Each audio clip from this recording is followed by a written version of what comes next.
So Tim, oftentimes it seems that senior leaders are always calling on the same people to join teams or lead groups.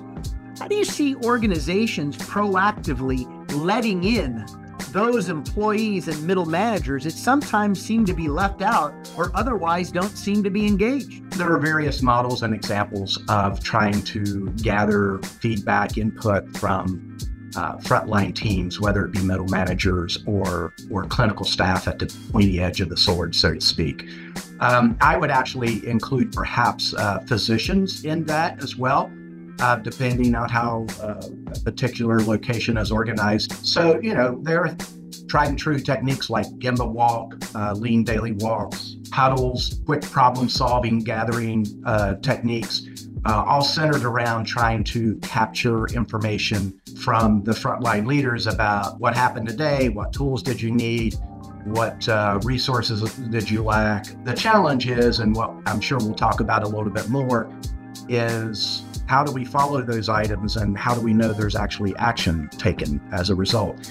And what freedom does that frontline individual have to tweak the standardized processes given to them in order to meet the unique needs of the patient, the physician, or the employee?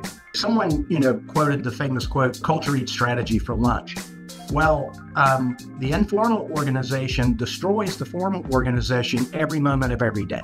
So then why don't we just make that the new personalized standard rather than making people feel as if they did something wrong, which actually comes now to your question, Marcia. I mean, how do you cast the net to more broadly tap into unconventional thinking to solve problems?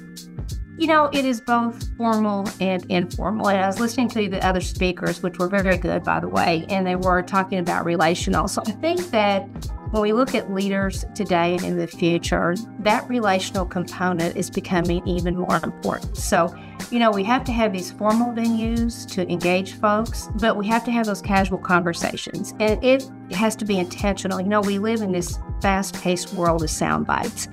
And we have to be very intentional as a leader when we engage with our staff and our leadership team.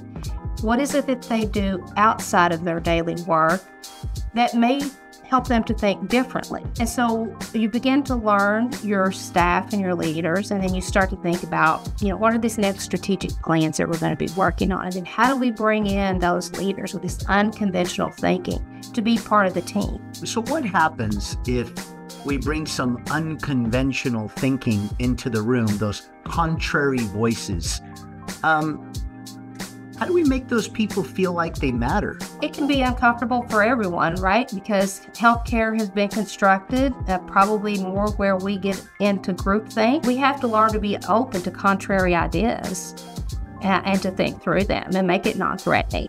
One of the effective techniques I've seen is, instead of having huge department manager meetings that aggregate, say, all the middle management leadership in the organization for 2 hours and an asynchronous report out, make it a speed dating works process solving session and have the individuals actually go interact with their peers who are there that they need to interact with in order to solve a problem, rather than trying to chase them down in their day of work. Change in general is difficult. Change for senior leaders, for us who've been around for a while, is more difficult. Here's my perspective on recognition and respect. Recognition explodes and subsides. Respect reverberates and multiplies. The respected person captivates the heart, and the heart doesn't forget.